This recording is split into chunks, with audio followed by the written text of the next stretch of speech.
ಎಲ್ಲರಿಗೂ ನಮಸ್ಕಾರ. ಈ ದಿನ ಈ ವರ್ತಮಾನದ ಒಂದು ಇಶ್ಯೂ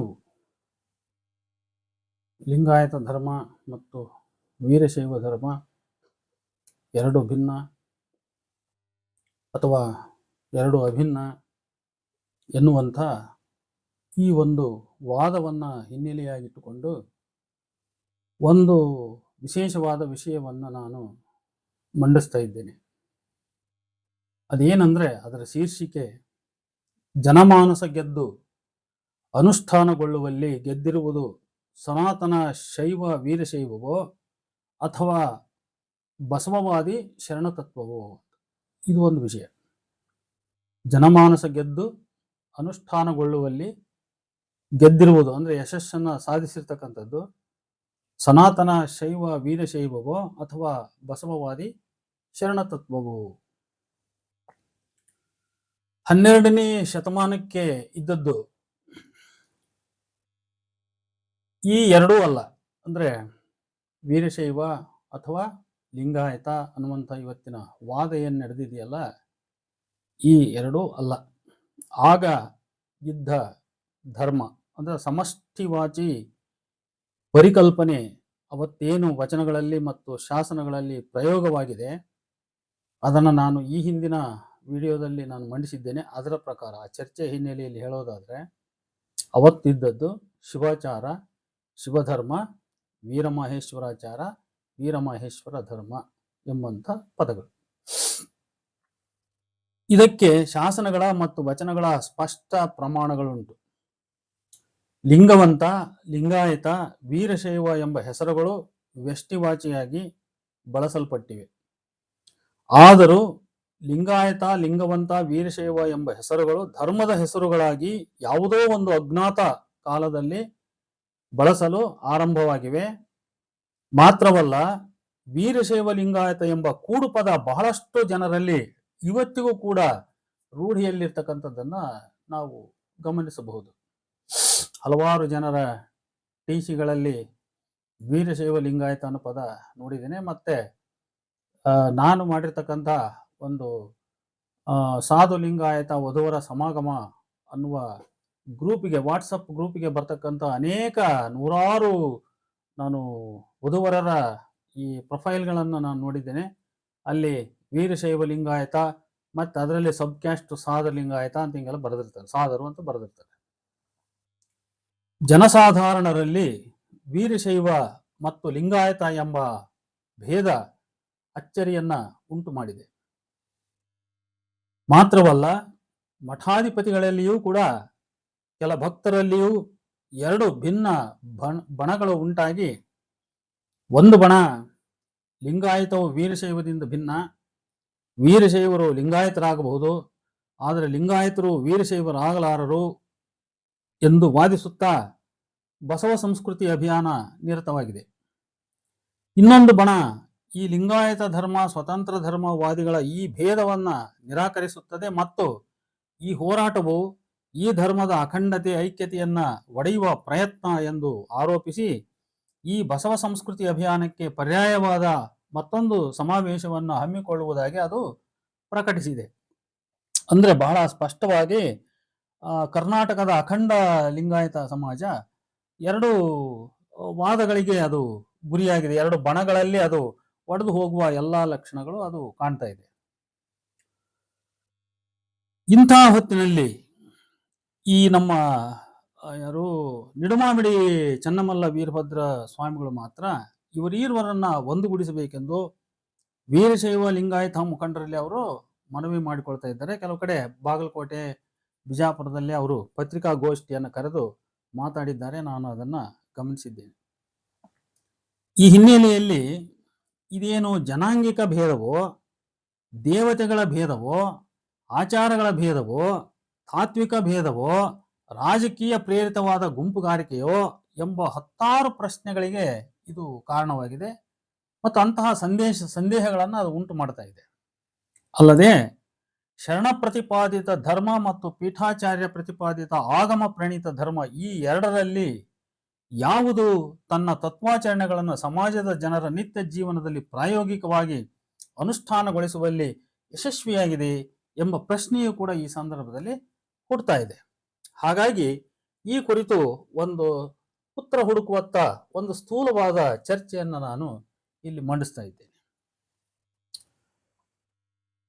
ವೇದ ಸಾಹಿತ್ಯದ ರುದ್ರ ಮರುದ್ಗಣಗಳ ನಂದಿ ವೀರಭದ್ರಾದಿ ಮೂಲ ಹೇಳಿಕೊಳ್ಳುವ ಕಾಪಾಲಿಕ, ಪಾಶುಪತ, ಕಾಳಾಮುಖ, ಲಾಕುಳ ಈ ಪ್ರಾಚೀನ ಶೈವ ಪಂಥ ಪರಂಪರೆಗಳ ಇತಿಹಾಸ ಹಿನ್ನೆಲೆಯುಳ್ಳ ಕರುನಾಡ ಶೈವ ಪರಂಪರೆಯೇ ವೀರಶೈವ ಪದಭಾಜನವಾದ ಪಂಥ. ಯಾಕಂದ್ರೆ ನಾನು ಆಗಮಗಳನ್ನು ನೋಡಿದ್ದೇನೆ. ಆಗಮಗಳಲ್ಲಿ ಶೈವ ಬಂದ ಕಡೆ ಅದಕ್ಕೆ ಕನ್ನಡ ಟೀಕಾಕಾರರು ವೀರಶೈವ ಅನ್ನೋ ಪದವನ್ನ ಅಲ್ಲಿ ಪ್ರಯೋಗಿಸಿದ್ದು ನಾನು ಸ್ಪಷ್ಟವಾಗಿ ಗಮನಿಸಿದ್ದೇನೆ.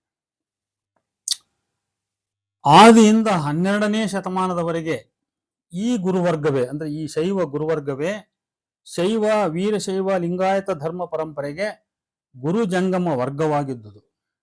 ಆದರೆ 12ನೇ ಶತಮಾನದ ಶರಣ ಚಳುವಳಿ ಈ ಗುರುಪಂಥದೊಂದಿಗೆ ಕೆಲವು ಸೈದ್ಧಾಂತಿಕ ಮತ್ತು ಆಚಾರಾತ್ಮಕ ಭಿನ್ನತೆಯನ್ನು ಪ್ರಕಟಿಸುವ ಮೂಲಕ ಈ ಮೂಲ ಶೈವ ಪಂಥದಿಂದ ತನ್ನ ಭಿನ್ನತೆಯನ್ನ ಪ್ರಕಟಿಸಿತು ಮತ್ತು ವಿಶಿಷ್ಟವಾದ ಒಂದು ವಾದವನ್ನು ಅದು ಹೂಡಿತದು. ಆ ಪ್ರಕಾರ ಶರಣ ಪ್ರತಿಪಾದಿತ ಧರ್ಮವು ಸನಾತನ ಶೈವ ವೀರಶೈವರ ಸ್ಥಾವರ ಲಿಂಗವನ್ನು, ವೀರಭದ್ರಾದಿ ಉಪದೈವತಗಳನ್ನು ಒಳಗೊಂಡಂತೆ ದೇವಾಲಯ ಕೇಂದ್ರಿತ ಧರ್ಮ ಮಾರ್ಗವನ್ನು ಅದು ಸಾರಾಸಗಟಾಗಿ ತಿರಸ್ಕರಿಸಿ ಶಿವನನ್ನ ಇಷ್ಟಲಿಂಗದ ಮೂಲಕ ಮಾತ್ರ ಪೂಜಿಸುವಂತಹ ಆಚರಣೆಯನ್ನ ಮನ್ನಿಸಿ ಅದು ವಚನಗಳಲ್ಲಿ ಏಕದೇವತಾವಾದವನ್ನ ಪ್ರತಿಪಾದಿಸಿತು. ಸ್ಥಾವರ ಸಂಸ್ಕೃತಿಯನ್ನ ತಿರಸ್ಕರಿಸಿ ಜಂಗಮ ಸಂಸ್ಕೃತಿಯನ್ನು ಎತ್ತಿ ಹಿಡಿಯಿತು ಅಂತ ನಮ್ಮ ಆಧುನಿಕ ಪ್ರಗತಿಪರ ವಚನ ಪಂಡಿತರು ಇದನ್ನು ಹೇಳ್ತಾರೆ. ಮತ್ತು ಶೈವರ ವರ್ಣಾಶ್ರಮ ನೀತಿಯನ್ನು ಕೂಡ ಅದು ಖಂಡಿಸಿತು. ಬಹುಶಃ ಶೈವರಿಂದಲೇ ಆರಂಭವಾಗಿದ್ದ ಕರಕುಶಲ ಕರ್ಮಿಗಳನ್ನು ಭಕ್ತಗೊಳಿಸುವ ಕ್ರಿಯೆಯನ್ನ ಮುಂದುವರಿಸುವುದರ ಮೂಲಕ ಅದರ ಜೊತೆಗೆ ಮಾದಾರ, ಡೋಹಾರ ಮುಂತಾದ ಕೆಳಜಾತಿಯವರಿಗೂ ಲಿಂಗ ದೀಕ್ಷೆಯನ್ನು ವಿಸ್ತರಿಸಿ ಭಕ್ತಲೋಕದ ಸರ್ಮ ಸಮಾನತೆಯನ್ನು ಅದು ಬೋಧಿಸಿತು. ಆದರೆ ಶರಣ ಚಳುವಳಿ ಕೇವಲ ಸುಮಾರು ಒಂದು ಅರ್ಧ ಶತಮಾನದಷ್ಟೇ ಅದು ಒಂದು ಲಘು ಕಾಲ ಬಾಳಿದ್ದರಿಂದ ಒಂದು ಅರ್ಧ 50-60 ವರ್ಷ ಅದು ತನ್ನ ಶಠತ್ವವನ್ನು ಉಳಿಸಿಕೊಂಡು ಬಾಳಿದ್ದು ಗಮನಿಸಿದ್ರೆ ನಾವು ಈ ಚಳುವಳಿಯು ತನ್ನ ಧ್ಯೇಯೋದ್ದೇಶಗಳನ್ನ ಬಹುಪಾಲು ಶ್ರೀಸಾಮಾನ್ಯರಿಗೆ ತಲುಪಿಸುವ ಮುನ್ನವೇ ಖಾಲಿ ಪ್ರಣತಿಯ ಜ್ಯೋತಿಯಂತೆ ಅದು ನಂದಿ ಹೋಗಿರಬೇಕು, ಕಮರಿ ಹೋಗಿರಬೇಕು. ಅಲ್ಲಿಂದ ನಂತರ 14ನೇ ಶತಮಾನದ 101 ವಿರಕ್ತರ ಕಾಲದವರೆಗೆ ಶರಣ ಪ್ರತಿಪಾದಿತ ಲಿಂಗಾಯತ ವೀರಶೈವ ಧರ್ಮಕ್ಕೆ ಬಹುಶಃ ಗ್ರಹಣ ಬರೆದಿರಬೇಕದು. ಆಗ ಕಾಳಾಮುಖ ಶೈವ ಪಂಥಗಳು ತಮ್ಮ ಆ ಮೊದಲಿನ ಶಠತ್ವ ಕಳೆದುಕೊಂಡಿದ್ದರೂ ಕೂಡ ಮತ್ತೆ ತಮ್ಮ ಪ್ರಾಣವಾಯುವನ್ನು ಅವು ಬಹುಶಃ ವೃದ್ಧಿಸಿಕೊಂಡಿವೆ ಎಂದು ಶರಣೋತ್ತರ ಕಾಲದಲ್ಲಿ. ನಂತರ ವಿಜಯನಗರ ಸಾಮ್ರಾಟರ ಕಾಲದಲ್ಲಿ ಈ ಗುರುವಿರಕ್ತರ ಜುಗಲ್ಬಂದಿ ಹೇಗೆ ನಡೆದಿತ್ತೆಂಬುದರ ಬಗ್ಗೆ ನಮಗೆ ಸ್ಪಷ್ಟ ಪ್ರಮಾಣಗಳು ಇಲ್ಲ. ಏಕೆಂದರೆ ವಿರಕ್ತರ ಕಾಲ ಶುರುವಾಗದೆ ಅದು 14ನೇ ಶತಮಾನದ ನಂತರ, ಅದರಲ್ಲೂ ಯಡಿಯೂರು ಸಿದ್ಧಲಿಂಗೇಶ್ವರರ ಕಾಲದ ನಂತರ. ಆ ಹಿಂದಕ್ಕೆ ಅದು ಬಹುಶಃ ವೈಷ್ಣವರೊಂದಿಗೆ ಒಂದು ತನ್ನ ಸೆಣಸಾಟವನ್ನು ಇಟ್ಟುಕೊಂಡು ಶೈವ ಅದು ರಾಜಮಾನ್ಯತೆಯನ್ನು ಪಡೆದುಕೊಳ್ಳುವಂತ ಒಂದು ಪ್ರಯತ್ನದಲ್ಲಿ ನಿರತವಾಗಿರಬೇಕು. ಅದರಲ್ಲಿ ಕೆಲವು ಧಾರ್ಮಿಕ ಸಂಘರ್ಷಗಳು ಕೂಡ ನಡೆದಿರೋದನ್ನ, ಹಂಪಿಯ ಕೆಲವು ಸ್ಥಾವರಗಳ ಹಾಳಾಗಿರೋದನ್ನ, ನಾಶವಾಗಿರೋದನ್ನ ಕೆಲವು ಬುದ್ಧಿಜೀವಿಗಳು ಉದಾಹರಿಸಿ ಚರ್ಚೆಯನ್ನು ಮಾಡ್ತಾ ಇದ್ದಾರೆ. ಗುಬ್ಬಿ ಮಲ್ಲನಾರ್ಯ, ಮೊಗ್ಗೆ ಮಾಯಿದೇವ, ಚಾಮರಸ, ಸಂಪಾದನೆಯ ಪರ್ವತೇಶ, ಸಂಪಾದನೆಯ ಮಹಾದೇವಯ್ಯ, ಗೂಳೂರು ಸಿದ್ಧವೀರಣ್ಣುಡೆಯ ಈ ಮುಂತಾದವರ ಕೃತಿ ತತ್ವ ಪ್ರಯತ್ನಗಳು ಸೂಚಿಸುವಂತೆ ಗುರುವಿರಕ್ತ ಪಂಥಗಳು ತಮ್ಮ ತಮ್ಮ ದಾರಿಯಲ್ಲಿ ನಡೆದಿದ್ದರೂ ಅವರೀರ್ವರ ನಡುವೆ ಸಂಘರ್ಷ, ಭಿನ್ನಾಭಿಪ್ರಾಯ ತೀವ್ರವಾಗಿ ನಡೆದಿಲ್ಲ ಎನ್ನಿಸುತ್ತದೆ. ಆದರೆ ವೈಷ್ಣವ ಮಠಗಳಿಗೆ ಸಮಾನವಾಗಿ ಶೈವ ವೀರಶೈವ ಮಠಗಳು ಮತ್ತು ವಿರಕ್ತ ಮಠಗಳು 15ರಿಂದ 17ನೇ ಶತಮಾನದಲ್ಲಿ ಈ ಒಂದು ನಡುವಿನ ಕಾಲದಲ್ಲಿ ಬೆಳೆದಿವೆ. ಇದಕ್ಕೂ ಬಹು ಹಿಂದೆಯೇ ಜೈನದ ಶೈವೀಕರಣ ನಡೆದಿರುವುದನ್ನು ನಾವು ಇತಿಹಾಸದಲ್ಲಿ ಗಮನಿಸಿದ್ದೇವೆ. ಈ ಕಾಲಘಟ್ಟದಲ್ಲಿ ಭಕ್ತವರ್ಗ ಮಾತ್ರ ಈ ಎರಡೂ ಪಂಥ ಪರಂಪರೆಗಳ ಭೇದವರಿಯದೆ ಗುರು ವಿರಕ್ತರೀರ್ವರಿಗೂ ಸಮಾನ ಭಕ್ತಿ ಗೌರವ ತೋರುತ್ತಾ ಬಂದಿರುವುದು ಸ್ಪಷ್ಟ. ಈ ಎರಡು ಪರಂಪರೆಗಳ ಪರಿಧಿಯ ಹೊರಗೆ, ಅಂದ್ರೆ ಈ ಗುರು ಮತ್ತು ವಿರಕ್ತ ಈ ಎರಡರ ಪರಿಧಿಯ ಹೊರಗೆ ಸಿದ್ಧ, ನಾಥ, ಶಾಕ್ತ ಪಂಥದ ಭಕ್ತರು, ಶಿವಭಕ್ತರು, ಲಿಂಗಪೂಜಕರು ಆಗಿ ಮತ್ತೊಂದು ಲಿಂಗಾಯತ ಜನಸಮುದಾಯ ಶೈವ ಪಂಥದವರ ಕಡೆಗಣ್ಣಿಗೆ ಬಿದ್ದು ಇದ್ದುಕೊಂಡು ಬಂದಿರುವುದು ಇತಿಹಾಸ. ನೋಡಿ, ಇದು ಒಂದು ವರ್ಗ. ಇದು ಗುರು ಪಂಥದ ಪರಿಧಿಯೊಳಗೆ ಅಷ್ಟು ಮಂದಿ, ವಿರಕ್ತರ ಪರಿಧಿಯೊಳಗೆ ಇನ್ನಷ್ಟು ಮಂದಿ ಇದ್ರೆ ಇವರಿಬ್ಬರನ್ನು ಬಿಟ್ಟು ಹೊರಗಡೆ ಸಿದ್ಧನಾಥ ಪಂಥ, ಶಾಕ್ತ ಪಂಥದಿಂದ ಆ ಒಂದು ಗುಂಪಿನಲ್ಲಿ ಇರ್ತಕ್ಕಂಥ ಒಂದು ಜನಸಮುದಾಯ ಉಂಟು. ಬಹುಶಃ ನಾನು ಅದಕ್ಕೆ ಉದಾಹರಣೆಯಾಗಿ ಸಾಧು ಲಿಂಗಾಯತರನ್ನು ನಾನು ಕೊಡ್ತೀನಿ. ಇವರು ಈ ಪಂಥದವರ ಕಡೆಗಣ್ಣಿಗೆ ಬಿದ್ದು ಅವರು ಲಿಂಗಾಯತರು ಅಂತ ಹೇಳಿ ಇದ್ಕೊಂಡು ಬಂದು ಮುಂದೆ ಇತಿಹಾಸ ನಿರ್ಮಿಸಿಕೊಂಡಿರೋದುಂಟು. ಆದ್ರೆ ಇವರು ಸಹ ಅದೇ ಶೈವ ಗುರು ವಿರಕ್ತರ ಭಕ್ತರೇ ಎಂಬುದನ್ನ, ಅಂದ್ರೆ ಆ ಮೊದಲು ತಾವು ಸ್ವತಂತ್ರವಾಗಿ ಗುರು ವರ್ಗ ಸೃಷ್ಟಿಸಿಕೊಳ್ಳೋದಕ್ಕಿಂತ ಮುಂಚೆ ಅವರು ಕೂಡ ಈ ಗುರು ವಿರಕ್ತರ ಭಕ್ತರೇ ಅಂತಕ್ಕಂಥದ್ದನ್ನ ನಾವು ಮರೆಯಬಾರದು. ಈ ಜನಸಮುದಾಯಗಳಲ್ಲಿ ಕೆಲವರು ಬಹುಶಃ 18-19ನೇ ಶತಮಾನದಲ್ಲಿ ತಮ್ಮದೇ ಪ್ರತ್ಯೇಕ ಮಠ, ಗುರುಜಂಗಮ ಪರಂಪರೆಗಳನ್ನು ಹುಟ್ಟು ಹಾಕಿಕೊಂಡು ಈ ಗುರು ವಿರಕ್ತರೀರ್ವರಿಂದಲೂ ಒಂದು ಸಮಾನ ದೂರವನ್ನು ಕಾಯ್ದುಕೊಂಡು ತಮ್ಮ ಕುಲದೈವಗಳ ಆರಾಧನೆಯ ಜೊತೆಗೆ ಬಸವ ಭಜನೆಯನ್ನೂ ಮುಂದುವರಿಸಿಕೊಂಡು ಬಂದಿವೆ. ಇವರಲ್ಲಿ ಬಸವಣ್ಣ ಸ್ವಲ್ಪ ಗೌಣವೇ, ಹಂಗೆ ನೋಡಿದ್ರೆ ಅವರವರ ಕುಲದೈವವೇ ಅವರಿಗೆ ಪ್ರಮುಖ. ಆದರೂ ಹಳ್ಳಿಗಳಲ್ಲಿ ತಮ್ಮ ಗುರು ಜಂಗಮವನ್ನ ವಿಸ್ತರಿಸಲಾಗದ ಕಾರಣಕ್ಕೆ ಈ ಸಿದ್ಧನಾಥ ಶಾಕ್ತ ಪರಂಪರೆಯ ಭಕ್ತವರ್ಗ ಅದೇ ಗುರು ವಿರಕ್ತರಿಗೆ ಈಗಲೂ ಕೂಡ ಕೆಲವು ಕಡೆ ನಾನು ನೋಡಿದಂತೆ ನಡೆದುಕೊಳ್ತಾ ಇರ್ತಕ್ಕಂಥದ್ದು ಚರಿತ್ರೆ.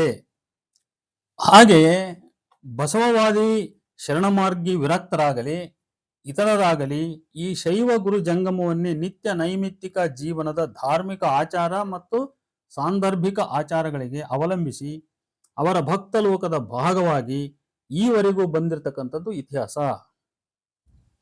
ಸನಾತನ ಶೈವ ಪಂಥವು ಹಳ್ಳಿಗಳಲ್ಲಿಯೂ ಗುರುಮಠ ಮನೆಗಳನ್ನ 10 ಹಳ್ಳಿಗೊಂದೊಂದು ಪಟ್ಟದ ದೇವರ ಮಠಗಳನ್ನ ಹೊಂದಿ ಹಿರೇಮಠ, ಗಣಾಚಾರಿ, ಹೂಗಾರ, ವಸ್ತ್ರದೈಗಳು, ವಿಭೂತಿಯೈಗಳು ಮುಂತಾದ ವರ್ಗವಲ್ಲದೆ ಬಣಜಿಗ, ಪಂಚಮಸಾಲಿ, ಸಾಧು, ನೊಣಬ, ಕುಡುವಕ್ಕಲಿಗ, ಕುಂಚಿಟಿಗ, ಕುಂಬಾರ, ನೇಕಾರ, ಹಡಪ ಮುಂತಾದ ಜನವರ್ಗವನ್ನು ತಮ್ಮ ಪೀಠಗಳ ಗುರುವರ್ಗಗಳಲ್ಲಿ ವಿಂಗಡಿಸಿಕೊಂಡು, ಇದಕ್ಕೆ ಸಾಧು ಲಿಂಗಾಯತರನ್ನು ಮಾತ್ರ ಹೊರತುಪಡಿಸಬಹುದು, ಅವರನ್ನ ಪಂಚಪೀಠಗಳಲ್ಲಿ ವಿಂಗಡಿಸಿಲ್ಲ. ಈ ಬೇರೆ ಜನವನ್ನೆಲ್ಲ ವಿಂಗಡಿಸಿಕೊಂಡು ಧರ್ಮ ಸಾಮ್ರಾಜ್ಯದ ದೊರೆಗಳಾಗಿ ತಮ್ಮ ಮಠಗಳನ್ನ ಶ್ರೀಮಂತಗೊಳಿಸುತ್ತಾ ಬಂದಂತೆಯೇ ವಿರಕ್ತ ಮಠಗಳು ಸಹ ಬಸವಣ್ಣನನ್ನ ಆರಾಧ್ಯ ದೈವ ಧರ್ಮಗುರುವೆಂದು ಪ್ರವಚನ ಮಾಡುತ್ತಾ ರಾಜರು ಮತ್ತು ಪಾಳೆಗಾರರ ಭಕ್ತಿ ಗೌರವ ಸಂಪಾದಿಸಿ ರಾಜ್ಯದುದ್ದಗಲ ಹಲವಾರು ಮಠಗಳನ್ನ ಭಕ್ತರನ್ನ ಹೊಂದಿರುವುದು ಇತಿಹಾಸ. ಅಂತೆಯೇ ಸಿದ್ಧನಾಥ ಶಾಕ್ತ ಅವಧೂತ ಪರಂಪರೆಯ ಜನಸಮುದಾಯದ ಮಠಗಳು ಕೂಡ ಇತ್ತೀಚೆಗೆ ಅವು ಬಹಳ ಶ್ರೀಮಂತವಾಗಿವೆ. ಅನೇಕ ಶಿಕ್ಷಣ ಸಂಸ್ಥೆಗಳನ್ನ, ಹಾಸ್ಟೆಲ್ಗಳನ್ನ ಇತ್ಯಾದಿಗಳನ್ನ ತೆರೆದು ಅವು ಕೂಡ ತಮ್ಮ ಭದ್ರ ಬುನಾದಿಯನ್ನು ಹಾಕಿಕೊಂಡಿವೆ. ಈ 3 ಕವಲಿನ ಪಥ ಪರಿಕ್ರಮದಲ್ಲಿ ಕಂಡ ಒಂದು ಹೊಸ ಬೆಳವಣಿಗೆ ಏನಂದ್ರೆ, ಮಠಗಳಿಗೆ ಪಕ್ಷದ ರಾಜಕಾರಣ ಪ್ರವೇಶ ಮತ್ತು ಹಿಂದೂವಾದ ಮತ್ತು ಈ ಸನಾತನ ಹಿಂದೂವಾದದ ವಿರೋಧಿಯಾದ ಪ್ರಗತಿಪರ ವಿಚಾರವಾದದ ಬುದ್ಧಿಜೀವಿಗಳ ಒಂದು ಪ್ರವೇಶ. ಇದು ಒಂದು ನ್ಯೂ ಡೆವಲಪ್ಮೆಂಟ್ ಅಂತ ನಾನು ಅನ್ಕೊಂಡಿದ್ದೀನಿ. ಈ ಮಠಗಳ ಈ ಜನಸಮುದಾಯದ ಲಿಂಗಾಯತ ಜನಸಮುದಾಯ, ಲಿಂಗಾಯತ ಮಠಗಳ ಇತಿಹಾಸದಲ್ಲಿ ಇದೊಂದು ಪರ್ವ. ಇದು ಇನ್ನೊಂದು ಪರ್ವ ಏನಂದ್ರೆ ಪಕ್ಷ ರಾಜಕಾರಣದ ಪ್ರವೇಶ ಮತ್ತು ಈ ಪ್ರಗತಿಪರ ಮತ್ತು ಇದಕ್ಕೆ ಸನಾತನ ವಿಚಾರವಾದಿಗಳು ಇಲ್ಲ ಅಂತ ನಾನು ಹೇಳಲ್ಲ. ಸನಾತನ ವಿಚಾರವಾದಿಗಳು ಮತ್ತು ಪ್ರಗತಿಪರ ವಿಚಾರವಾದಿಗಳ ಬುದ್ಧಿಜೀವಿಗಳ ಒಂದು ಪ್ರವೇಶ. ಇಂದಿನ ವೀರಶೈವ ಲಿಂಗಾಯತ ಈ ಎರಡೂ ಗುಂಪುಗಳ ನಡುವಿನ ಭಿನ್ನತೆಯ ಸಣ್ಣನೆಯ ಉರಿಗೆ ತುಪ್ಪ ಚೆಲ್ಲಿದಂತಾಗಿದ್ದೇ ಈ ಪಕ್ಷ ರಾಜಕಾರಣ ಮತ್ತು ವೈಚಾರಿಕ ರಾಜಕಾರಣಗಳ ಸಂಘರ್ಷದ ಪ್ರವೇಶ. ವೈಚಾರಿಕ ರಾಜಕಾರಣ ಅಂದ್ರೆ ಕೆಲವು ಬುದ್ಧಿಜೀವಿಗಳು ಈ ಮಠಮಾನ್ಯರ ಸಖ್ಯವನ್ನು ಬೆಳೆಸಿಕೊಂಡು ಅವರ ಮಠಗಳ ಕಾರ್ಯಕ್ರಮಗಳಿಗೆ ಹೋಗಿ ಭಾಷಣ ಮಾಡ್ತಕ್ಕಂಥದ್ದು, ಆಮೇಲೆ ಒಂದು ವೈಚಾರಿಕ ದೃಷ್ಟಿ ಧೋರಣೆಗಳನ್ನು ಶೇರ್ ಮಾಡಿಕೊಳ್ತಕ್ಕಂಥದ್ದು, ತಮ್ಮ ಒಂದು ಅಭಿಪ್ರಾಯದ ಬೆಂಬಲವನ್ನ ಅವರು ಪರೋಕ್ಷವಾಗಿ ಕೊಡ್ತಕ್ಕಂಥದ್ದು, ಇಂಥದ್ದು ಒಂದು. ಈ ತರದ ಒಂದು ಬೆಳವಣಿಗೆ, ಅದು ಎಡಪಂಥೀಯರಿರ್ಲಿ ಮತ್ತು ಬಲಪಂಥೀಯರಿರ್ಲಿ, ಇಂಥದೊಂದು ಬುದ್ಧಿಜೀವಿಗಳ ಪ್ರವೇಶ ಮತ್ತೆ ರಾಜಕೀಯ ಪಕ್ಷಗಳ ಪ್ರವೇಶ, ಈ ಈ ಎರಡು ಇವು ಲಿಂಗಾಯತ ಮಠ ಮತ್ತು ಧರ್ಮ ಪರಂಪರೆಯ ಇತಿಹಾಸದಲ್ಲಿ ಒಂದು ಹೊಸ ಬೆಳವಣಿಗೆಯನ್ನ ಅವು ಉಂಟು ಮಾಡಿವೆ ಅಂತ ನಾನು ಅನ್ಕೊಂಡಿದ್ದೀನಿ. ಇಲ್ಲಿ ಇದರಿಂದ ಆಗಿರೋದು ಏನಪ್ಪಾ ಅಂತಂದ್ರೆ,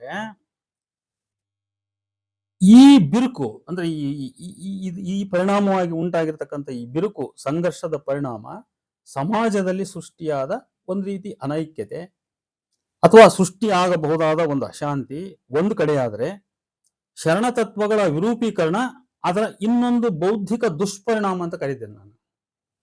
ಈ ಗುಂಪುಗಾರಿಕೆಯಿಂದ ಏನಾಗ್ತಾ ಹೋಗಿದೆ ಅಂದ್ರೆ, ಒಂದು ಕಡೆ ಈ ರೀತಿ ಒಂದು ವೈಚಾರಿಕ ಭಿನ್ನಾಭಿಪ್ರಾಯಗಳು, ಆ ಭಿನ್ನಾಭಿಪ್ರಾಯಗಳು ಜನಗಳಿಗೆ ತಲುಪ್ತಕ್ಕಂಥದ್ದು, ಜನಗಳನ್ನ ಎರಡು ದೃಷ್ಟಿ ಧೋರಣೆಗಳಲ್ಲಿ ವಿಭಾಗ ಮಾಡ್ತಕ್ಕಂಥದ್ದು, ಕೆಲವರನ್ನ ಗೊಂದಲಕ್ಕೆ ಈಡು ಮಾಡ್ತಕ್ಕಂಥದ್ದು, ಇದು ಒಂದು ಭಾಗ ಆದ್ರೆ, ಇನ್ನೊಂದು ಕಡೆ ಈ ಉದ್ದೇಶಪೂರ್ವಕ ಇಂಥ ದೃಷ್ಟಿಗಳನ್ನು ಇಟ್ಟುಕೊಂಡು ಶರಣರ ವಚನಗಳ ಕೆಲವು ಪ್ರಮುಖವಾದ ಪರಿಕಲ್ಪನೆಗಳನ್ನ ಡಿಸ್ಟಾರ್ಟ್ ಮಾಡ್ತಕ್ಕಂಥ, ಅವುಗಳ ಅರ್ಥ ಪಲ್ಲಟಗೊಳಿಸ್ತಕ್ಕಂಥ ಮತ್ತೊಂದು ಬಹಳ ಮುಖ್ಯವಾದ ಬೆಳವಣಿಗೆ ಇಲ್ಲಿ ಕಂಡು ಬರ್ತಾ ಇದೆ. ಪ್ರಗತಿಪರ ವಿಚಾರವಾದವು ಬಸವವಾದಿ ಶರಣ ತತ್ವವನ್ನ ಸನಾತನ ಶೈವ ವೀರಶೈವದಿಂದ ಭಿನ್ನಯಿಸುವ, ವಿಭಿನ್ನೀಕರಿಸುವ ಯತ್ನದಲ್ಲಿ ಶರಣ ಧರ್ಮವು ಇದರ ದೈವತ, ಆಚಾರ, ಸಿದ್ಧಾಂತ ಈ ಎಲ್ಲದರಲ್ಲಿಯೂ ಸನಾತನ ಶೈವ ವೀರಶೈವಕ್ಕೆ ವಿರುದ್ಧ ಎಂಬ ವಾದದ ನೆಲೆಯನ್ನು ಅದು ತಲುಪಿದೆ. ಇನ್ನೊಂದು ಕಡೆ ಬಲಪಂಥ ಅಂತೇಳಿ ವಚನ ದರ್ಶನ ಅನ್ನೋದು ಒಂದು ಪುಸ್ತಕ, ಅದು ಪೂರ ವೈದಿಕ, ಅದು ಇಂಥದೊಂದು ಬೆಳವಣಿಗೆ. ಆ ವಚನ ದರ್ಶನ ಪುಸ್ತಕ ಇದಕ್ಕೆ ಶರಣರಿಗೆ ವೇದದ ಟಚ್ ಇದೆ ಮತ್ತು ವೇದಾಂತದ ಪ್ರಭಾವವಿದೆ ಅನ್ನುವಂಥ ವಾದ ಅವ್ರದ್ದಾದ್ರೆ, ಅದಕ್ಕೆ ವೇದಾಂತದ ಪ್ರಭಾವ ಇಲ್ಲ, ಅದು ವೇದಕ್ಕೆ ವಿರುದ್ಧ, ಅದು ಉಪನಿಷತ್ತಿಗೆ ವಿರುದ್ಧ ಅನ್ನುವಂಥ ವಾದ. ಇಂಥದೊಂದು ವೈಚಾರಿಕ. ಹೀಗೆ ಮಾಡುವಾಗ ಇವರು ಅತಿ ಹೆಚ್ಚಾಗಿ ಈ ವಚನ ತತ್ವಗಳ ಪರಿಕಲ್ಪನೆಗಳನ್ನು ಡಿಸ್ಟಾರ್ಟ್ ಮಾಡ್ತಕ್ಕಂಥದ್ದು ಬಹಳ ಒಂದು ಕೆಟ್ಟ ಬೆಳವಣಿಗೆ, ಬೌದ್ಧಿಕ ಬೆಳವಣಿಗೆ ಅಂತ ನಾನು ಅನ್ಕೊಂಡಿದ್ದೀನಿ. ಶೈವ ವೀರಶೈವರದು ಪುರಾಣದ ಶೈವ ನೋಡಿ, ಅಲ್ಲಿ ವಾದ ಹೂಡ್ತಕ್ಕಂಥದ್ದು ಹೆಂಗಂದ್ರೆ, ಈಗ ಪ್ರಗತಿಪರರ ಉದಾಹರಣೆ, ಶೈವ ವೀರಶೈವರದು ಪುರಾಣದ ಶಿವ, ಶರಣರಿಂದ ಸ್ಥಾಪಿಸಲ್ಪಟ್ಟ ಪ್ರತಿಪಾದಿಸಲ್ಪಟ್ಟ ಲಿಂಗಾಯತ ಧರ್ಮದ್ದು ಆತ್ಮಲಿಂಗ ತತ್ವ, ವೀರಭದ್ರ, ಗಣಪ ಮುಂತಾದ ದೈವತಗಳು ಸನಾತನಿಗಳವು ಇತ್ಯಾದಿ ವಿಭೇದೀಕರಣವನ್ನ ಈ ಪ್ರಗತಿಪರ ವಚನ ಚಿಂತಕರು ಹೂಡಿದ್ದಾರೆ. ಈ ವಾದದ ಭರಾಟೆಯಲ್ಲಿ ಬುದ್ಧಿಜೀವಿಗಳ ಸೂಕ್ಷ್ಮ ಗ್ರಹಿಕಾ ಶಕ್ತಿಯ ಸತ್ತು ಅವರ ಅತಿ ಪೂರ್ವಗ್ರಹ ಪೀಡಿತ ದೃಷ್ಟಿಯಿಂದ ವಚನ ಸಾಹಿತ್ಯದ 10 ಮುಖ್ಯ ಪರಿಕಲ್ಪನೆಗಳು ತಿರುಚಲ್ಪಟ್ಟಿವೆ. ಇದನ್ನು ನಾನು ಬೇರೆ ವಿಡಿಯೋದಲ್ಲೆಲ್ಲ ಚರ್ಚೆ ಮಾಡಿದ್ದೇನೆ. ಶರಣ ಧರ್ಮದಲ್ಲಿ ಗುರುವೇ ಇಲ್ಲ, ಅರಿವೇ ಗುರು, ಜಂಗಮವೇ ಇಲ್ಲ, ಸಮಾಜವೇ ಜಂಗಮ, ಹೀಗೆ ಒಂದು ರೀತಿ ಆವೇಶ, ಮೂಲ ಧರ್ಮ ತತ್ವಗಳ ನಾಶ. ಈ ಶೈವ ವೀರಶೈವ ಲಿಂಗಾಯತ ಮತ ಸಂಪ್ರದಾಯಗಳ ಜನರು ಪ್ರಧಾನವಾಗಿ ದ್ರಾವಿಡ ಬುಡಕಟ್ಟು ಜನರಿವರು. ದೇವರು, ಆಚಾರ, ನಂಬಿಕೆ ಎಲ್ಲ ಒಂದೇ. ಆದರೆ ಈ ಪರಂಪರೆಯೊಳಗೆ ಸುಮಾರು 20-30ಕ್ಕೂ ಅಧಿಕ ಒಳವಿವಾಹದ ಗುಂಪುಗಳು ಇವೆ. ಆಯಾ ಉಪಜಾತಿಗಳು ತಮ್ಮೊಳಗೆ ಲಗ್ನ ಸಂಬಂಧ ಮಾಡಿಕೊಳ್ಳುವರು. ಆದರೆ ಹಬ್ಬ, ಉತ್ಸವ, ಪೂಜೆ ಎಲ್ಲದೂ ಒಂದೇ. ಆಗಾಗ ವಿಭಿನ್ನ ಮಠ ಪರಂಪರೆಗಳ ನಡುವೆ ಸ್ವಲ್ಪ ಕಾದಾಟ, ಸಂಘರ್ಷ, ವ್ಯಾಜ್ಯ ನಡೆದಿರತಕ್ಕಂಥ ಇತಿಹಾಸ ಉಂಟು.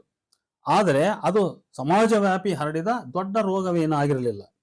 ಆದರೆ ಈಗಿನ ವೀರಶೈವ ಲಿಂಗಾಯತ ಎಂಬ ಭಿನ್ನವಾದ ತಾರಕಕ್ಕೇರಿದೆ. ಇದರಿಂದ ಲಿಂಗಾಯತ ಜನಸಮುದಾಯದ ಜೀವನದ ಪರಿಸ್ಥಿತಿ, ಸಾಮಾಜಿಕ ಸಂಬಂಧಗಳು ಮುಂದೆ ಬಹುಶಃ ಕೆಡಬಹುದವು. ಅವರ ಸಾಮುದಾಯಿಕ ಹಿತಾಸಕ್ತಿಗೂ ಭಂಗ ಬರಬಹುದು. ಅವರಲ್ಲಿಯೇ ಅನೈಕ್ಯತೆ, ಅಶಾಂತಿ ಉಂಟಾಗಬಹುದು. ಈ ಕಾರಣದಿಂದ ಅವರವರ ನಂಬಿಕೆ, ಆಚಾರ, ವಿಚಾರಗಳನ್ನ, ವಾದಗಳನ್ನ ಅವರವರಿಗೆ ಬಿಟ್ಟು ಎಲ್ಲರೂ ಒಂದಾಗುವುದರಲ್ಲಿ, ಅಂದ್ರೆ ಇಂಥ ಭೇದಗಳು, ವೈಚಾರಿಕ ಭೇದಗಳು ಏನೇ ಇರಲಿ, ನಿಮ್ಮ ಆಚಾರ ನೀವು ಮಾಡಿಕೊಳ್ಳಿ, ನಿಮ್ಮ ನಿಲುವು ನಿಮಗಿರಲಿ, ನಮ್ಮ ನಿಲುವು ನಮಗಿರಲಿ ಅಂತೇಳಿ ಈ ವಾದಗಳನ್ನ, ಭಿನ್ನಾಭಿಪ್ರಾಯಗಳನ್ನು ಹಿಂದಕ್ಕೆ ಸರಿಸಿ ಒಂದಾಗುವುದರಲ್ಲಿ ಸಮಾಜಕ್ಕೆ ಒಂದು ಒಳಿತಿದೆ ಅಂತಕ್ಕಂಥದ್ದು ನನ್ನ ಬಹಳ ಸ್ಪಷ್ಟವಾದ ನಿಲುವು ಮತ್ತು ಅಭಿಪ್ರಾಯ. ಹಾಗಾಗಿ ಈ ಶರಣತತ್ವ ನೋಡ್ರಿ, ಏನಂದ್ರೆ ಶರಣತತ್ವ ಬೇಕೋ ಪೀಠಾಚಾರ್ಯರ ಮಾರ್ಗ ಬೇಕೋ ಎಂಬ ಆಯ್ಕೆಯನ್ನ ಜನರ ವಿವೇಕಕ್ಕೆ ಬಿಟ್ಟು ತಮ್ಮ ಬೋಧನೆಯನ್ನ ಮಾಡಿಕೊಂಡು ಹೋಗ್ತಕ್ಕಂಥದ್ದು ಉತ್ತಮ. ಒಂದೇ ವೇದಿಕೆಯಲ್ಲಿ ಗುರು, ವಿರಕ್ತ, ಸಿದ್ಧನಾಥ, ಶಾಕ್ತ ಪಂಥದವರೆಲ್ಲ ಸೇರ್ಲಿಕ್ಕೆ ಸಾಧ್ಯವಾದ್ರೆ ಸೇರ್ಲಿ. ಆದ್ರೆ ಅಲ್ಲಿ ಸಾರ್ವಜನಿಕವಾಗಿ ವೈಚಾರಿಕ ಜಗಳ ಕಾಯುವುದಾದ್ರೆ ಅದು ಕೂಡ ಬೇಕಾಗಿಲ್ಲ. ಜನರಿಗೆ ಯಾವ ಮಾರ್ಗ ಉತ್ತಮವೋ ಅದನ್ನ ಅವರ ಸ್ವಾವಿವೇಕದಿಂದ ಆಯ್ದುಕೊಂಡು ಮುನ್ನಡೆಯುವ ಸ್ವಾತಂತ್ರ್ಯವನ್ನ ಆ ಜನರಿಗೇ ಬಿಟ್ಟು, ಗುರುವರ್ಗವು ತನ್ನ ವೇದಿಕೆಗಳಲ್ಲಿ ತನ್ನ ವಾದವನ್ನು ಸೌಜನ್ಯಯುತ ಭಾಷೆಯಲ್ಲಿ ಹೂಡುತ್ತಾ ಮತ್ತು ರಚನಾತ್ಮಕ ಟೀಕೆ ವಿಮರ್ಶೆಗಳನ್ನ ಮಾಡುತ್ತಾ ಹೋಗಬಹುದಷ್ಟೇ. ಇದನ್ನೇ ಒಂದು ದೊಡ್ಡ ಭೇದ ಮಾಡ್ತಕ್ಕಂಥದ್ದು ಅದು ಸಮಾಜದ ಹಿತದೃಷ್ಟಿಯಿಂದ ಸರಿಯಾದದಲ್ಲ ಅನ್ನೋದು ನನ್ನ ಸ್ಪಷ್ಟವಾದ ನಿಲುವು. ಇಲ್ಲಿ ಪ್ರಸ್ತಾಪಿಸಬೇಕಾದ ಮತ್ತೊಂದು ಬಹಳ ಮುಖ್ಯವಾದ ವಿಚಾರ, ಬಸವ ಪೂರ್ವ ಯುಗದಿಂದ ಬಸವ ಯುಗದುದ್ದಕ್ಕೂ ಮತ್ತು ಬಸವೋತ್ತರ ಕಾಲದುದ್ದಕ್ಕೂ ಅನೇಕ ದ್ರಾವಿಡ ಬುಡಕಟ್ಟು ಜನರು ಮತ್ತು ಕುಲಕಸಬುಗಳು ಒಂದೊಂದು ಸ್ವತಂತ್ರ ಲಿಂಗಾಯತ ಉಪಜಾತಿಗಳಾಗಿಯೇ ತಮ್ಮ ಪ್ರತ್ಯೇಕತೆ ಉಳಿಸಿಕೊಂಡಿದ್ದರೂ ಸಹ ಈ ಎಲ್ಲ ಉಪಜಾತಿಗಳಲ್ಲಿ ಕೆಲವು ಬಹುಸಂಖ್ಯೆಯ ಉಪಜಾತಿಗಳು, ಉದಾಹರಣೆಗೆ ಸಾದ, ನೊಣಬ, ಪಂಚಮಸಾಲಿ ಇತ್ಯಾದಿ, ತಮ್ಮ ನಿತ್ಯ ಜೀವನದ ರೂಢಿ, ಸಂಪ್ರದಾಯ, ನಂಬಿಕೆ, ಆಚಾರಗಳಿಂದ ಹಿಡಿದು ಮದುವೆ, ಮುಂಜಿವೆ, ಹಬ್ಬ, ತಿಥಿ, ಗೃಹ ಪ್ರವೇಶ ಇತ್ಯಾದಿ ವಿಶೇಷ ಸಂದರ್ಭಗಳಲ್ಲಿಯೂ ಸಹ ಈ ಶೈವ ಪೀಠಾಚಾರ್ಯರ ಆಗಮೋಕ್ತ ಆಚಾರ ಪದ್ಧತಿಗಳನ್ನು ಅನುಸರಿಸಿಕೊಂಡು ಬಂದಿರುವುದು ಮತ್ತು ಈಗಲೂ ಕೂಡ ಅನುಸರಿಸುತ್ತಿರತಕ್ಕಂಥದ್ದು ಇದು ವಾಸ್ತವದ ಸಂಗತಿ. ಇದು ಮಾತ್ರವಲ್ಲ, ಒಂದೆರಡು ಶತಮಾನಗಳ ಹಿಂದೆಯೇ ಸ್ವತಂತ್ರ ಗುರುಮಠ ಸ್ಥಾಪಿಸಿಕೊಂಡ ಲಿಂಗಾಯತ ಉಪಜಾತಿಗಳು ಸಹ ತಮ್ಮದೇ ಜಾತಿ ಮೂಲದ ಸ್ವಾಮಿಗಳನ್ನ ಪೌರೋಹಿತ್ಯ ವಹಿಸಲು ಈವರೆಗೂ ಕೂಡ ಆ ಜನಸಮುದಾಯಕ್ಕೆ ಬೇಕಾದಷ್ಟು ಒದಗಿಸಲಿಕ್ಕೆ ಸಾಧ್ಯವಾಗಿಲ್ಲ. ಉದಾಹರಣೆಗೆ ಧಾರವಾಡ, ಹಾವೇರಿ, ರಾಣೆಬೆನ್ನೂರು, ಹಿರೇಕೆರೂರು ಭಾಗದ ಸಾಧರು ಈಗಲೂ ಪಂಚಾಚಾರ್ಯ ಸ್ವಾಮಿಗಳಿಂದಲೇ ಪೌರೋಹಿತ್ಯ ನಡೆಸಿಕೊಂಡು ಬಂದಿದ್ದು, ವಧೂವರರ ಗುಣ, ಗಣ, ರಾಶಿ ಇತ್ಯಾದಿ ಪಂಚಾಂಗ ಮಾಹಿತಿ ಕೇಳಲು, ಹೆತ್ತ ಶಿಶುಗಳಿಗೆ ಲಿಂಗಧಾರಣೆ, ನಾಮಕರಣ, ಶವಸಂಸ್ಕಾರ, ಋತುಮತಿ, ಗೃಹ ಪ್ರವೇಶ ಮುಂತಾದ ಎಲ್ಲ ಶುಭ ಕಾರ್ಯಗಳನ್ನು ಪಂಚಪೀಠ ಪರಂಪರೆಯ ಜಂಗಮರನ್ನ ಕರೆಸಿಯೇ ಮಾಡುತ್ತಿರುವುದು ಸರ್ವೇ ಸಾಮಾನ್ಯ. ಇದು ನಾನು ನೋಡಿದ್ದೇನೆ. ಸ್ವತಃ ನನ್ನ ಮಗನಿಗೆ ನಾನು ಹೆಣ್ಣು ತಂದ್ಕೊಂಡಿರ್ತಕ್ಕಂಥ ಬೀಗರು ಹಾನಗಲ್ ತಾಲೂಕು ಅರಿಶಿಣಗುಪ್ಪಿಯವರು, ಅಲ್ಲಿ ಅವರು ಅವ್ರ ಮನೆಯಲ್ಲಿ ನಮ್ಮ ಸ್ವಾಮಿಗಳ ಫೋಟೋ ಸಹಿತ ಇಲ್ಲ. ಆಮೇಲೆ ಅವರು ಪಂಚಾಚಾರ್ಯ ಸ್ವಾಮಿಗಳನ್ನೇ ಕರೆಸಿ ಅಲ್ಲಿ ಅವರು ಎಲ್ಲ ತಮ್ಮ ಕಾರ್ಯಗಳನ್ನ ಇವತ್ತು ಕೂಡ ಮಾಡ್ತಾ ಇರೋದು ನಾನು ಕಣ್ಣಾರೆ ನೋಡಿರ್ತಕ್ಕಂಥದ್ದು. ಇದು ಈ ರೀತಿ ನಾನು ಬೇರೆ ಕಡೆ ಅನೇಕ ಕೆಲವು ಈಗೀಗ ಸಾಧು ಲಿಂಗಾಯತರ ಸ್ವಂತ ಮಠದ ಸ್ವಾಮಿಗಳು ಬಂದ ಕಡೆ ಅವರು ಮೊದಲಿನ ತಮ್ಮ ಪೀಠಾಚಾರ್ಯ ಸ್ವಾಮಿಗಳನ್ನು ಕರೆಸೋದನ್ನು ಬಿಟ್ಟು ನಮ್ಮ ಸ್ವಾಮಿಗಳಿಂದ ಕರೆಸಿ ತಮ್ಮ ಕಾರ್ಯಗಳನ್ನ ಮಾಡಿಸ್ಕೊಳ್ತಕ್ಕಂಥದ್ದನ್ನು ಇತ್ತೀಚೆಗೆ ಅವರು ರೂಢಿಸ್ಕೊಂಡು ಬಂದಿರೋದು ಇದು ಸ್ಪಷ್ಟ. ಇದೊಂದು ಉದಾಹರಣೆ, ಇದು ಬಹಳ ಸ್ಪಷ್ಟವಾದ ಒಂದು ಉದಾಹರಣೆ ಇದು. ಇದಾದ್ಮೇಲೆ ಈ ಪೀಠಸ್ಥರ ಗುರುಜಂಗಮರಲ್ಲಿ ಭಕ್ತರ ಮನೆಗಳನ್ನೇ ಸಾದರನ್ನ ಹೊರತುಪಡಿಸಿ ಹಂಚಿಕೊಂಡಲಾಗಿರುತ್ತದೆ. ಅವ್ರ ಅಣ್ತಂಬ್ಳು ಗುರುವಂಶದವರು ಬೇರೆ ಆದ್ರೆ ಇಷ್ಟು ಮನೆಗಳು ನಿನ್ನವು, ಇಷ್ಟು ಮನೆಗಳು ನನ್ನವು ಅಂತ. ಆಮೇಲೆ ಒಂದೇ ಪೀಠ, ಒಬ್ಬರೇ ಮನೆ ಗುರು ಹೊಂದಿದ ಕುಟುಂಬಗಳು ಪರಸ್ಪರ ಲಗ್ನ ಮಾಡಿಕೊಳ್ಳುವುದಿಲ್ಲ. ಅವರು ಒಂದೇ ಮನೆಗೂ ನಮ್ಮ ಗುರು ನಿಮ್ಮ ಗುರು ಒಬ್ಬರೇ ಆದ್ರೆ ನಾವು ನೀವು ಅಣ್ತಂಬ್ಳು, ಬೀಗರು ಅಲ್ಲ ನಾವು ಅಂತ ಹೇಳಿ. ಅಂದ್ರೆ ಅಲ್ಲಿ ಒಂದು ಕಡೆ ಪೀಠಗಳು ಬೇರೆ ಆಗ್ಬೇಕು. ಈಗ ಉಜ್ಜಿನಿ ಪೀಠ, ಕೇದಾರ್ ಪೀಠ ಇವ್ರು ಬೇಕ್ತನ ಮಾಡ್ಕೋಬಹುದು. ಆದ್ರೆ ಅವ್ರ ಪೀಠ ಒಂದೇ ಪೀಠ ಆದ್ರೆ, ಪಂಚಪೀಠಗಳಲ್ಲಿ ಪೀಠ ಒಂದೇ ಆದ್ರೆ, ಮನೆಗುರು ಒಂದೇ ಆದ್ರೆ ಅವರು ಬೇಕ್ತನ ಮಾಡ್ಕೊಳಲ್ಲ. ಇಂಥದ್ದೊಂದು ವ್ಯವಸ್ಥೆ ಈ ಪಂಚಪೀಠಗಳಲ್ಲಿ ಹಂಚಲ್ಪಟ್ಟಂತ ಲಿಂಗಾಯತ ಜನ ಸಮುದಾಯದಲ್ಲಿ ಈಗಲೂ ಕೂಡ ನಡೆದಿರ್ತಕ್ಕಂಥದ್ದು. ಸ್ವಲ್ಪ ಆಧುನಿಕ ಕಾಲ, ಈಗ ಕೆಲವರು ಅದನ್ನು ಕೈ ಬಿಟ್ಟಿರ್ಬೋದು. ಇದು ನಾವು ಗಮನಿಸಿರ್ತಕ್ಕಂಥ ಒಂದು ವ್ಯವಸ್ಥೆ ಇದು. ಹೀಗಿರ್ಬೇಕಾದ್ರೆ 12ನೇ ಶತಮಾನದ ಬಸವಯುಗದ ಹೊಸ ಧರ್ಮದ ರೂಢಿ ಸಂಪ್ರದಾಯಗಳನ್ನ ಎಷ್ಟು ಪ್ರಮಾಣದ ಲಿಂಗಾಯತ ಉಪಜಾತಿಗಳು ಅನುಸರಿಸಿಕೊಂಡು ಬಂದಿವೆ ಅಂತಕ್ಕಂಥದ್ದೇ ಯಕ್ಷ ಪ್ರಶ್ನೆ. ಇದು ಸಮಾಜದ ಚೌಕಟ್ಟಿದು. ಮೇಲೆ ಹಿರೇಮಠರು, ಕೆಳಗೆ ಗಣಾಚಾರಿ, ಆಮೇಲೆ ಇನ್ನು ಬೇರೆ ಬೇರೆ ಮಠಪತಿ ಇತ್ಯಾದಿ ಒಂದು ವ್ಯವಸ್ಥೆಯನ್ನು ಉಳ್ಳಂತ ಒಂದು ಜೀವನ ವ್ಯವಸ್ಥೆ ಇಡೀ ಕರ್ನಾಟಕದ ಉದ್ದಗಲ ಅದು ನಡೀತಾ ಇದೆ. ಹೀಗಿರ್ಬೇಕಾದಾಗ ಈ ಒಟ್ಟು ಲಿಂಗಾಯತ ಜನ ಸಮುದಾಯವನ್ನ ಬಸವ ತತ್ವ ಅಥವಾ ಬಸವಾದಿ ಶರಣರ ತತ್ವ ಎಷ್ಟರ ಮಟ್ಟಿಗೆ ಅದು ಜನರನ್ನ ಆವರಿಸಿದೆ, ಆ ಜನರ ಬದುಕಿನಲ್ಲಿ ಅದು ಅನುಷ್ಠಾನಗೊಳಿಸಲ್ಪಟ್ಟಿದೆ ಅಂತಕ್ಕಂಥದ್ದು ಒಂದು ದೊಡ್ಡ ಪ್ರಶ್ನೆ ಇದೆ. ಉದಾಹರಣೆಗೆ ಜನರು ಬಹಳ ಸ್ಪಷ್ಟವಾಗಿ ಶೈವ ಮೂಲದ ಶರಣರು ಬಹಳ ಸ್ಪಷ್ಟವಾಗಿ ಶೈವ ಮೂಲದ ಆಚಾರ ವಿಚಾರಗಳನ್ನ ಸಾರಾಸಗಟು ತಿರಸ್ಕರಿಸಿದರು. ಈ ಕುರಿತು ಚನ್ನಬಸವಣ್ಣನವರ ವಚನಗಳ ಕೆಲವು ತುಣುಕು ನೋಡಿಬಿಟ್ರೆ ಸಾಕು. ನಾನು ಕೆಲವು ವಚನ ಉದಾಹರಣೆ ಕೊಡ್ತೀನಿ, ಬೇಕಾದರೂ ಆಸಕ್ತರು ವಚನ ಪೂರ್ಣ ಓದಿ ನೋಡ್ಬೋದು. ಅಂಗದ ಮೇಲೆ ಲಿಂಗ ಸಾಹಿತ್ಯವನ್ನುಳ್ಳ ನಿಜವೀರ ಶೈವ ಸಂಪನ್ನರು ತಮ್ಮ ಸ್ವಯಾಲಿಂಗವನ್ನು ಅರ್ಚಿಸುವಲ್ಲಿ ಭವಿಶೈವ ಭಿನ್ನ ಕರ್ಮಿಗಳಂತೆ ಅಂಗನ್ಯಾಸ, ಪಂಚಮ ಶುದ್ಧಿ ಮೊದಲಾದ ಅಶುದ್ಧ ಭಾವವೊಪ್ಪ ಕ್ಷುದ್ರ ಕರ್ಮಗಳ ಹೊದ್ದಲಾಗದು ಅಂತ ಬಹಳ ಸ್ಪಷ್ಟವಾಗಿ ಬರೆದು ಮುಂದೆ ಆತ ಇನ್ನು ಏನೇನು ವಿವರಿಸ್ತಾ ಹೋಗ್ತಾನೆ. ಯಾರು? ಚನ್ನಬಸವಣ್ಣ. ಆತನ ವಚನ 880. ಇದೇ ರೀತಿಯಲ್ಲಿ ನಿಜವೀರ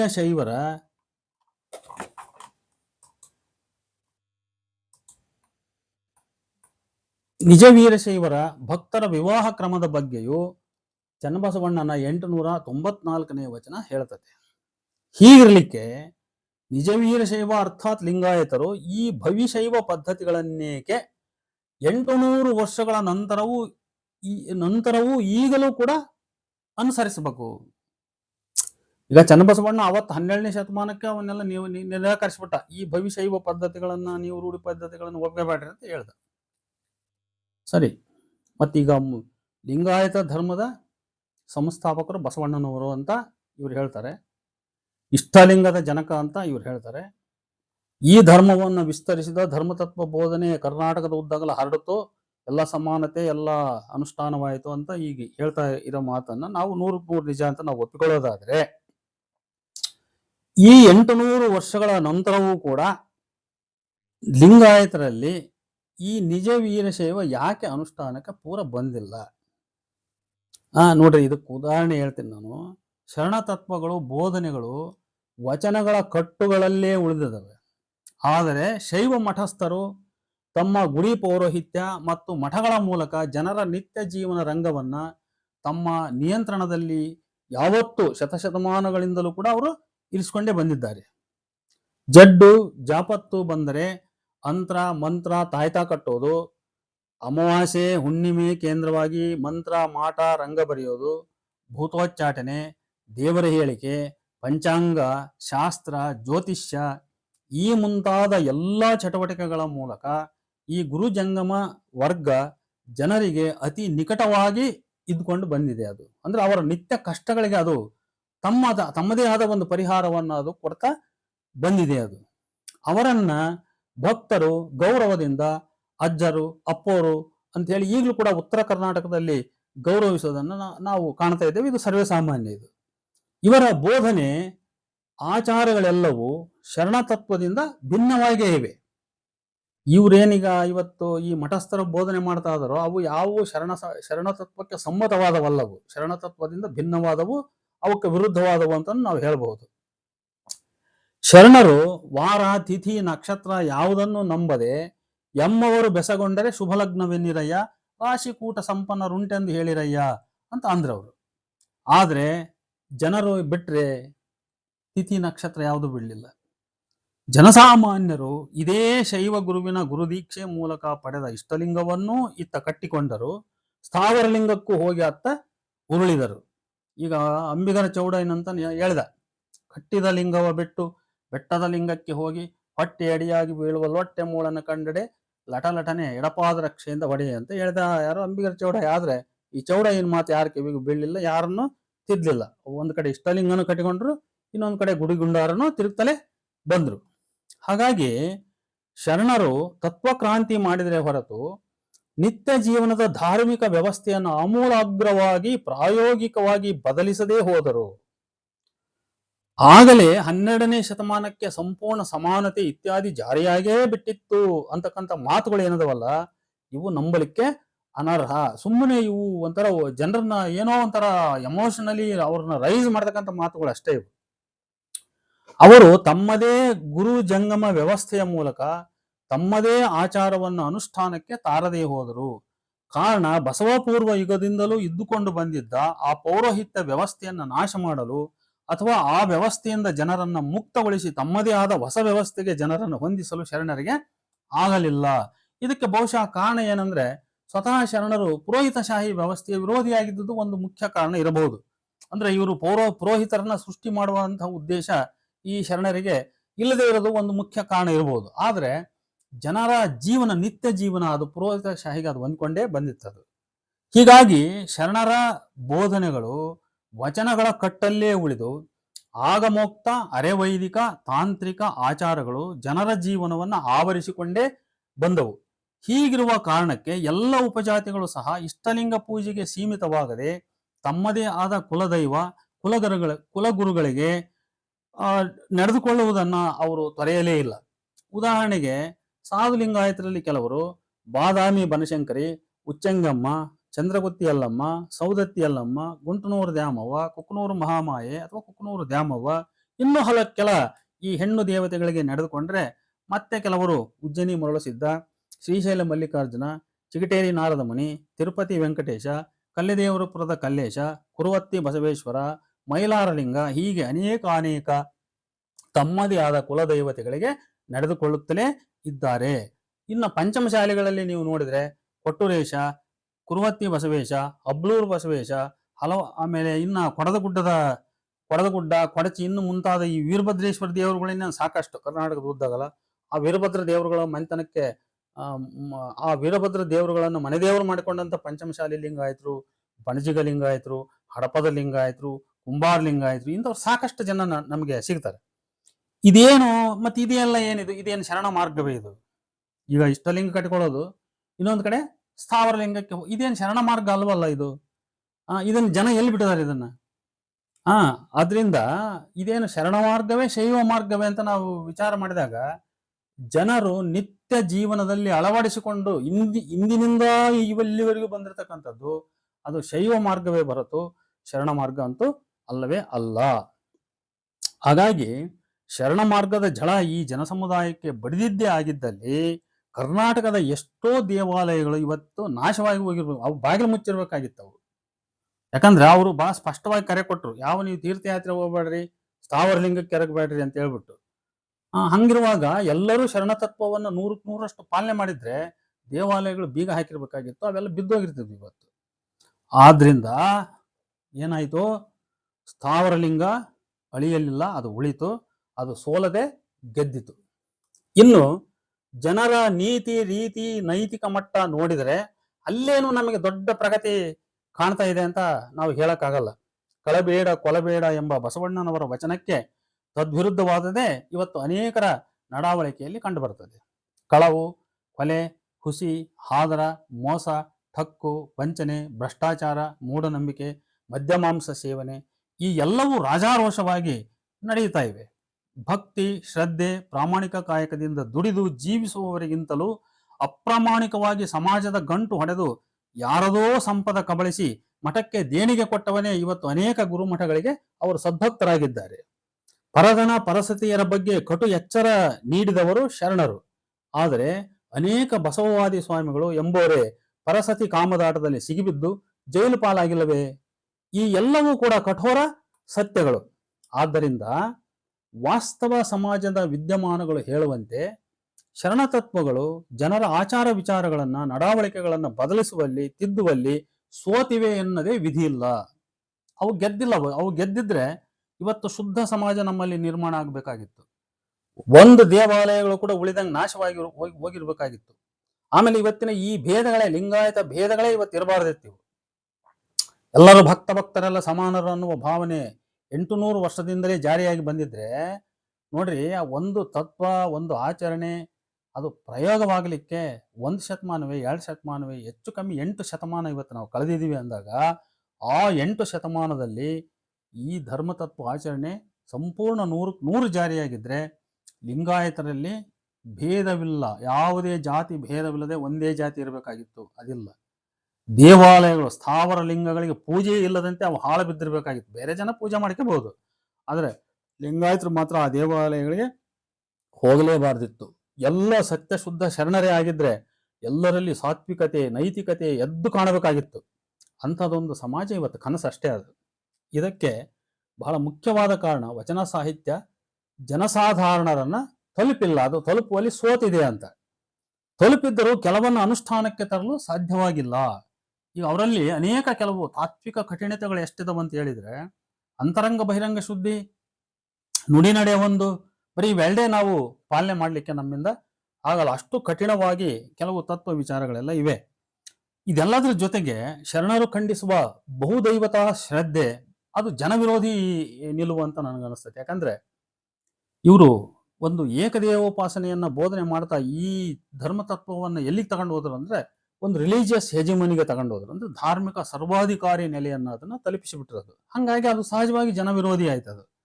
ಹಾಗಾಗಿ ಬಹುದೈವತಾ ಶ್ರದ್ಧೆ ತೊಲಗಿಸಿ ಕೇವಲ ಏಕದೇವೋಪಾಸನೆ ಅನುಷ್ಠಾನಗೊಳಿಸುವುದು, ತೀರ್ಥಯಾತ್ರೆಗೆ ಹೋಗದಂತಿರುವುದು ಇದು ಜನರಿಗೆ ಕಷ್ಟ ಸಾಧ್ಯವಾಯಿತು. ಜ್ಯೋತಿಷ್ಯ, ಪಂಚಾಂಗ ಅಲ್ಲದೆ ವೈದಿಕ ಪ್ರಭಾವದಿಂದ ವಾಸ್ತುಶಾಸ್ತ್ರ ನಂಬಿಕೆ ಇವೆಲ್ಲ ಶರಣತತ್ವ ವಿರೋಧಿಯಾದರೂ ಕೂಡ ಜನಮಾನ್ಯವಾಗುತ್ತಲೇ ಇವತ್ತಿಗೂ ಕೂಡ ಬೆಳೆದಿವೆ. ಮತ್ತೆ ಆಗಮದ್ದೇ ವಾಸ್ತುಶಾಸ್ತ್ರ ಅನ್ನೋದು ಒಂದಿದೆ ಅಂತಾನು ಹೇಳ್ತಾರೆ. ಇವುಗಳನ್ನ ತ್ಯಜಿಸಬೇಕೆಂದು ಶರಣವಚನ ಪಂಡಿತರು ನೀಡಿದ ಕರೆಗಳಿಗೆ ಜನ ಒಂದು ಕಡೆ ಕಿವುಡಾಗಿದ್ದಾರೆ.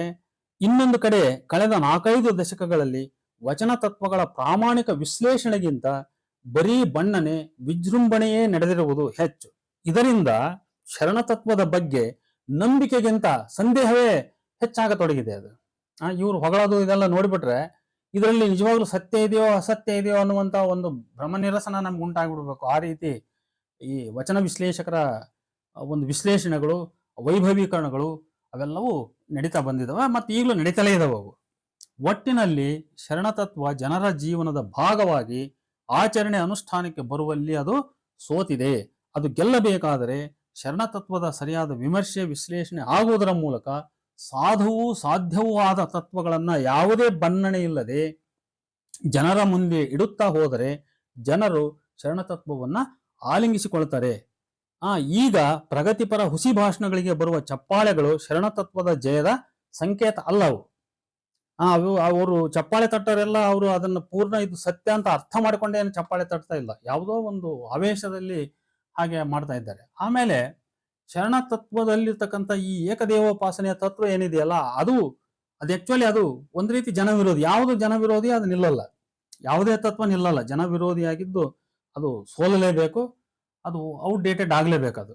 ಹಾಗಾಗಿ ಜನರು ತಮ್ಮ ದೈವ ಶ್ರದ್ಧೆಯನ್ನ ಏನೇನೋ ಬೇರೆ ಬೇರೆ ದೈವ, ಶಿವನನ್ನು ಪೂಜಿಸ್ತಲೇ, ಇಷ್ಟಲಿಂಗ ಪೂಜಿಸ್ತಲೇ, ಇನ್ನೊಂದು ದೇವರುಗಳಿಗೆ ಹೋಗ್ತಕ್ಕಂಥದ್ದನ್ನು 800 ವರ್ಷಗಳಿಂದಲೂ ಬಿಟ್ಟಿಲ್ಲ. ಇನ್ನು ಮುಂದೆ 800 ವರ್ಷ ಆದ್ರೂ ಅದು ಬಿಡ್ತಾರೋ ಅಂತ ಡೌಟ್ ಅದು. ಅದರಿಂದ ಇಂಥ ಕೆಲವು ಅಸಾಧ್ಯವೂ ಅಸಾಧುವಾದ ವಿಚಾರಗಳನ್ನು ಕೈ ಬಿಡಬೇಕಾಗ್ತದೆ ಅವನು. ಈ ಎಲ್ಲ 10 ಹಲವು ಸಮಸ್ಯೆಗಳಿಗೆ ನನ್ನ ಪ್ರಮುಖ ಸಮಸ್ಯೆ, ಈ ಸಮಸ್ಯೆಗಳಲ್ಲಿ ಅಂದ್ರೆ ಇಷ್ಟೆಲ್ಲ ನಾನು ಈಗೇನು ಚರ್ಚೆ ಮಾಡ್ಕೊಂತ ಬಂದೆ, ಇವುಗಳಲ್ಲಿ ನನ್ನ ಪ್ರಮುಖ ಕಾಳಜಿ ಇರ್ತಕ್ಕಂಥದ್ದು ಶರಣತತ್ವಗಳ ವಿರೂಪೀಕರಣ, ಅರ್ಥ ಪಲ್ಲಟಗಳ ಮೇಲೆ. ಈ ಕುರಿತು ನಾನು ಇನ್ನೂ ಇಲ್ಲಿವರೆಗೂ ಕೆಲವು ವಿಚಾರಗಳು ಮಂಡಿಸ್ತಾ ಬಂದಿದ್ದೀನಿ, ಇನ್ನು ಮುಂದೆ ಕೂಡ ಮಂಡಿಸ್ತಿದ್ದೀನಿ. ಈಗ ನೆಕ್ಸ್ಟ್ ನಾನು ಮುಂದೆ ಗುರುತತ್ವ ಅನ್ನೋದನ್ನು ಇವ್ರು ಹೆಂಗೆ ಅದನ್ನ ಬೇರೆ ರೀತಿ ಹೇಳ್ತಾರೆ, ಅದು ನಿಜವಾಗ್ಲೂ ಶರಣತತ್ವದಲ್ಲಿ ಇದೆಯೇ ಇಲ್ವೇ ಅಂತ ನಾನು ಮುಂದಿನ ವಿಡಿಯೋದಲ್ಲಿ ಚರ್ಚೆ ಮಾಡ್ತೀನಿ. ಅಲ್ಲಿವರೆಗೆ ನಮಸ್ಕಾರ.